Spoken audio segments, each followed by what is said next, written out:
Los saludo cordial nueva vez a todos nuestros oyentes.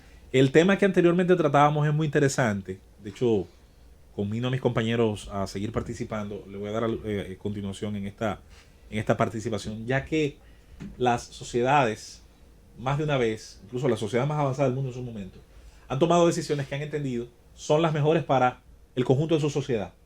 Pasado un tiempo, cada vez, gracias a Dios, ese tiempo suele ser menor.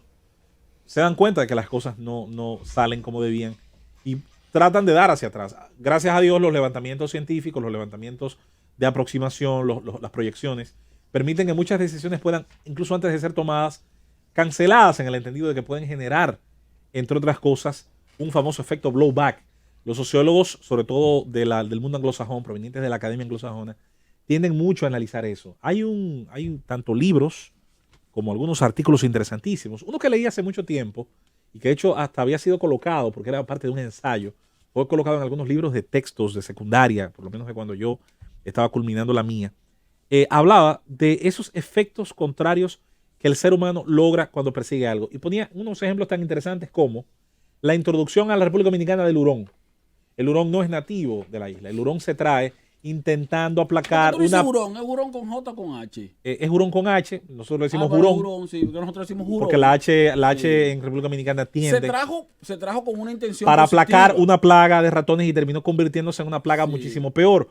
Porque no solamente depredó al ratón, terminó convirtiéndose en un problema para otros animales que no se pretendían ser depredados y se terminó convirtiendo en un problema para las propias cosechas. Fue Trujillo. Sí. Por cierto, se tomaron unas decisiones. Sí, se terminó convirtiendo en un problema no solo claro. porque terminó depredando a otras especies, sino también afectando al ser humano. Sí, exacto, transmitió enfermedades y demás. Sí, transmitió enfermedades. Luego está el tema de cuando se introduce en países, sobre todo con grandes plantaciones, el uso de DDT para las plagas de hormigas y termitas. El DDT parecía que lo iba a solucionar todo porque ese era el plaguicida, el insecticida por excelencia. Bueno, el DDT, cuando se termina estudiando un poquito más adelante, se comienza a determinar que envenena el agua, que envenena el subsuelo, que incluso impide que los suelos, por la vía del sistema de rotación, puedan volver a reintroducirse dentro del ciclo de sembradío y demás. Entonces, termina teniendo que invertirse un montón de dinero para disolver el DDT, muchas veces ya volcado, ya vaciado sobre el suelo. Al final, podríamos seguir, son muchos los casos que terminan generando el efecto contrario. Es más, algunos casos se dan dentro del comportamiento humano.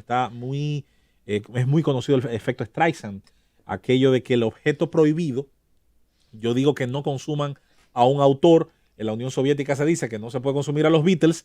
Termina la gente introduciendo discos de los Beatles hasta en placas, hasta en radiografías. Sí. Terminaba metiendo los discos. O el habano cubano en Estados Unidos. Por ejemplo. Que se convierte en un lujo. Por supuesto. Y se paga muchísimo más por él. Un incentivo. Y termina entonces que la agencia que debe defender la prohibición, adivinen en quién termina convirtiéndose en socia. En el que produce el producto prohibido. Señores, les voy a poner un ejemplo macabro y terrible porque no se compara en nada con lo que tú estás diciendo, pero es muy coloquial. Cada vez que aquí dice la Comisión de Espectáculo Público, que no sé si existe ni si sirve para algo, pero cada vez que saca no debería la cabeza, existir, pero existe. Cada vez que saca la cabeza y dice que una canción se pega no más. Se puede escuchar, se pega más. Se hace tendencia. Y eso ocurrió, Yulisa, muy buen ejemplo. Es más o menos lo que muy pasa. Muy buen ejemplo en el campo de los comportamientos humanos. Eso ocurrió, se estudió. J.M. Hidalgo, ¿no es el director de la Comisión de Espectáculos? Sí. Felicidades, dirigir un puesto como ese, yo diría que mira, te voy a decir una cosa, voy a interrumpirte para eso. Aquí hay funcionarios que deberían. Lo que pasa es que aquí la gente no cree en eso, ni los políticos ni los funcionarios cuando llegan, porque tienen un discurso y después predican otro. No estoy diciendo que ese sea el caso. Pero aquí hay instituciones donde a un funcionario lo designan y si es una persona que tiene una visión realmente seria de lo que debe ser el aparato estatal. Dice no, gracias. No, gracias, sino que bien pudiera a los 3 o 4 meses llevar un proyecto de disolución. Sí, mira, ya esto dio lo que iba a dar. Sí, mire, pero llevar un proyecto al Poder Ejecutivo a su presidente. Presidente, mire, esto es una propuesta. Exacto. Para que esta institución sea disuelta de tal y cual forma. Y vamos a hacer esto con los empleados, vamos a hacer esto con aquello, pero para contribuir con una mejoría del Estado, porque no necesariamente es simplemente preservar el cargo y preservar la posición. Como dice el gran Ron Paul, esa es la valentía del político que quiere afectar positivamente a quien gobierna. decir, ya esto no tiene que ir sobre los hombros del contribuyente.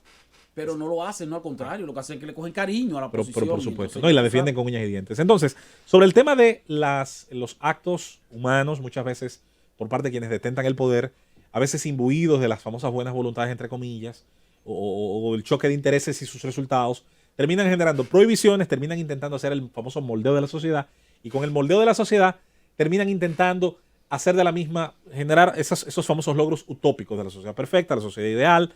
El gran gobernante turco, Kemal Atatürk, quien sobre todo al término de la Primera Guerra Mundial y ya con la caída del Imperio Otomano, tomó pues el poder allí, tomó una serie de medidas, muchas de ellas acertadas, otras no.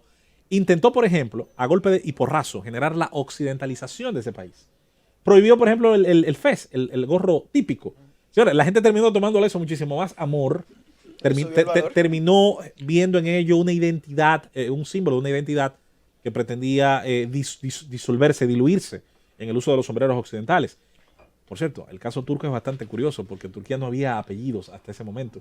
Entonces, para hacer los famosos, pasaportes, padrones y hacer los documentos públicos, entonces todo el mundo se le dijo, elige un apellido. Turquía es el país con más apellidos del mundo.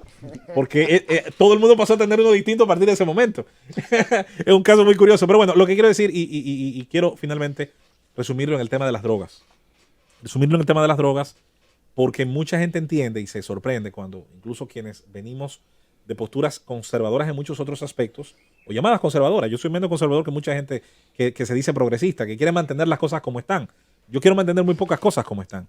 En el caso que concierne a las prohibiciones y en el caso de las estupefacientes, hay una confusión muy grave.